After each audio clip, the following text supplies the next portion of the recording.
아멘. 오늘도 말씀과 기도로 수요일 하루를 시작하는 우리 모든 성도들 가운데 하나님의 놀라운 은혜가 언제나 함께하여 주시기를 주님의 이름으로 간절히 축원드립니다. 오늘 통독할 말씀은 누가복음 2장 39절에서 3장 18절까지 말씀입니다. 오늘 2장 39절 이하의 말씀은 예수님의 유년 시절에 있었던 한 에피소드를 소개하고 있습니다. 이는 사복음서 가운데 오직 누가복음에만 유일하게 언급된 것으로 인자로서의 메시아를 강조하기 위해 예수께서 여느 인간들과 같은 성장 과정을 거치셨음을 보여주는 것입니다. 내용은 예수께서 12세 되던 해에 부모와 함께 유월절 절기를 맞이하여 예루살렘 성전을 방문했다가 돌아가는 도중에 예수께서 보이지 않아 부모들이 길에서 찾다가 못 찾고 성전에 와서야 예수님을 만나게 되었다는 것입니다. 이러한 본문은 비록 예수께서 완전한 인간으로 나셨지만 이미 그 어린 시절부터 신전 능력을 지니셨을 뿐만 아니라 메시아로서의 자각도 하고 계셨음을 잘 보여주고 있습니다. 본문을 통해서 우리에게 보여주는 첫 번째 의미는 예수께서 신성과 인성을 모두 지니신 인자이시다는 것입니다. 사실 초대교회 시대 이단 종파 중 하나인 영지주의자들은 그리스도의 육체는 실제로 있었던 것이 아니라 환상이라고 주장했었습니다. 거룩한 하나님의 아들이 실제로 인간의 몸을 지니고 더러운 이 땅에 오실 수가 없다고 그들은 생각했던 것입니다. 그러나 예수님은 본문을 통해 분명히 정상적인 육체를 지닌 완전한 인간으로 오셨음을 그 성장 과정을 통해 증언하고 있습니다. 본문의 두 번째 의미는 말씀 연구의 중요성에 대해서 교훈해 주고 있습니다. 본문은 예수님의 가정이 매년 6월절 때에 예루살렘에 간 사실을 증언하고 있습니다. 그리고 예수님께서 12살 되던 해에는 예수님도 동행하였다고 하였습니다. 예수님이 이때 예루살렘에 가셔서 성전에서 랍비들과 율법에 관해 토론을 하셨습니다. 이로보 예수님은 어려서부터 하나님의 말씀에 심취해 있었음에 분명합니다. 그분은 성전에서 율법 학자들과의 토론에 심취하여 집으로 오는 일도 잊을 정도였습니다. 이처럼 예수님은 하나님의 말씀에 대해 연구하는 일에 열심히 있으셨기에 사단의 유혹도 우리가 마태복음 4장에서 하나님의 말씀으로 물리치실 수 있었고 종교 지도자들의 시험도 해박한 율법 지식으로 물리치실 수 있었던 것입니다. 여기에 오늘 우리 성도들이 하나님의 말씀을 읽고 연구하는 일에 힘써야 할 이유가 있습니다.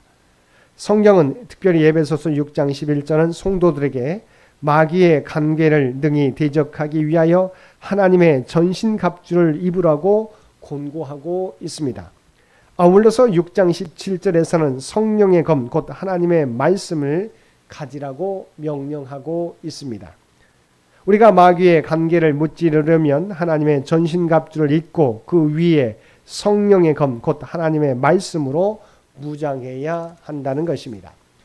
3장 1절에서 17절까지 말씀에서는 예수님의 사역을 예비한 세례 요한의 사역에 대해 소개하고 있습니다.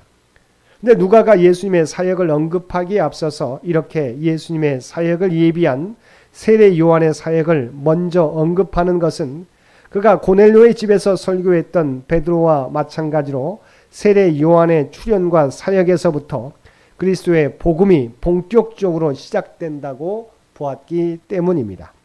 즉 누가는 메시아의 길을 예비함으로써 구약 시대를 마감하고 신약 시대를 새롭게 여는 세례 요한의 사역을 예수 그리스도의 사역의 연속성상에서 이해한 것입니다. 이는 그가 1장과 2장에서 세례 요한의 출생 예고 및 출생과 예수 그리스도의 탄생 예언과 탄생 기사를 병행하여 교차시켜 소개한 사실에서도 확인됩니다. 한편 본문을 좀 더 구체적으로 살펴보면 세례 요한 사역의 역사적 배경과 시작, 회개의 선포, 그리스도에 대한 증거, 세례 요한의 투옥 사건으로 구성되어 있습니다. 여기서 보듯이 누가는 세례 요한의 사역을 소술함에 있어서 4장에서부터 소개될 예수 그리스도의 공생애와 복음의 역사적 객관성과 실제성을 부여하기 위해서 당시의 정치적 상황과 배경, 인명까지 정확하게 기록하고 있습니다. 이런 세례 요한의 출현은 이미 구약에서 이사야 선지자가 선포한 예언이 성취된 것으로 그의 사역은 백성들로 하여금 죄를 각성하고 회개케 함으로 메시아를 맞이할 준비를 하게 하는 것과 그 메시아를 소개하고 증거하는 것이었습니다. 그의 사역과 관련하여 메시아의 선구자요 말라기에 예언된 구약시대의 마지막 선지자로서의 그의 외침을 살펴보면 다음과 같이 세 부분으로 나누어집니다. 첫 부분 7절에서 9절에서는 그는 행함을 동반한 참된 회개 없이 물 세례만을 받는 것은 무익하다는 사실을 경고하며 더 늦기 전에 회개할 것을 촉구하였습니다. 유대인들은 그들이 아브라함의 자손이라는 이유 하나만으로 구원받았다고 생각했습니다. 이에 세례 요한은 구원의 조건은 외적인 것에 있지 않고 내적인 것에 있음을 강조하고 진정한 회개를 통한 삶의 변화를 촉구하였습니다.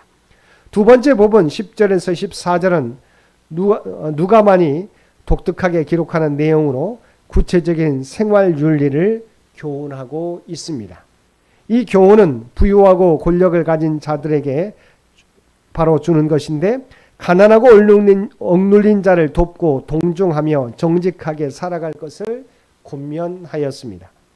이것은 가난한 자와 소외된 자에 대한 누가의 깊은 이해와 관심을 반영하는 것이었습니다. 세 번째 15절은 17절은 세례 요한의 선포 중 가장 핵심적인 것으로 그의 뒤에 오실 메시아를 소개하고 있습니다.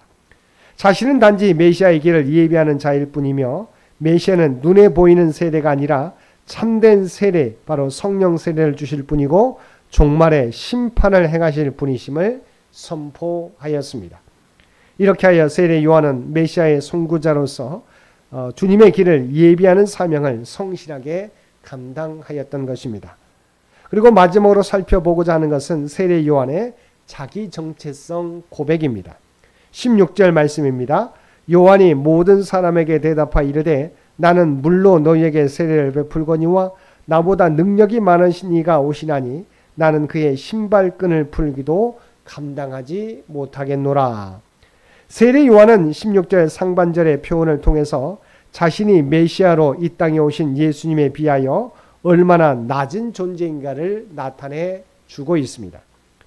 그는 메시아가 얼마나 거룩한 분인지 인식하고 있었으며 그 메시아에 비해 인간인 자기 자신이 얼마나 비천하고 보잘것없는 존재인지 잘 알고 있었던 것입니다. 세례 요한은 자기 자신의 한계와 예수 그리스도의 능력을 너무나 잘 알고 있었기에 자신을 낮추고 예수 그리스도를 높이고 있는 것입니다. 사랑하는 성도 여러분, 저와 여러분도 마찬가지입니다. 이 땅에서 우리는 우리 존재의 한계를 분명히 깨닫고 주님을 위한 삶을 살아가야 할 것입니다.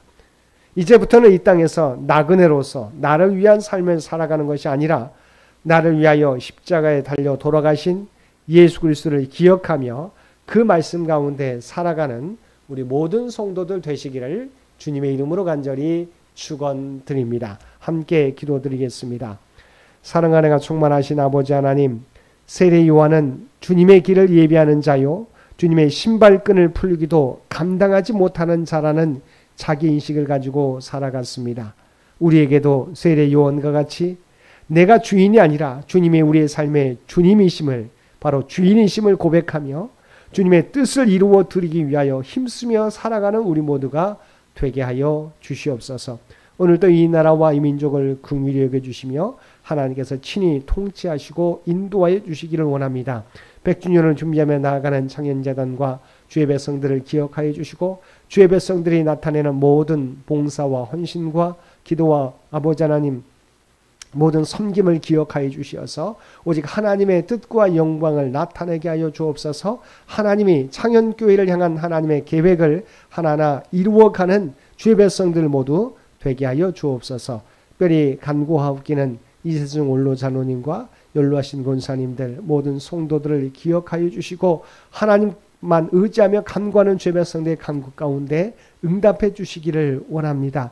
아버지 하나님, 연약함 가운데 있는 장로님과 권사님과 모든 성도들 주께서 친히 능력의 오른손으로 안수하여 주시어서 아버지 하나님, 연약한 질병들이 떠나가게 도와주시옵소서. 우리 장로님과 권사님과 집사님들 모든 성도들을 힘들게 하는 모든 질병이 제거되게 하여 주시옵소서. 생명의 기운이 장로님과 모든 권사님들과 모든 성도들을 감싸할 수 있도록 그래서 친히 주장하여 주시옵소서. 오늘 또 우리에게 복된 하루를 허락해 주신 것 진심으로 감사드립니다. 날마다 주님과 동행하며 살아가는 우리 모두가 되게 하여 주옵소서. 또한 우리가 발을 딛고 살아가는 삶의 현장 가운데 그리스도의 아름다운 향기와 선한 영향력을 드러내며 살아가는 우리 모두가 되게 하여 주시옵소서. 이 모든 간구 우리를 구원하여 주신 예수님의 이름으로 간절히 기도드리옵나이다. 아멘.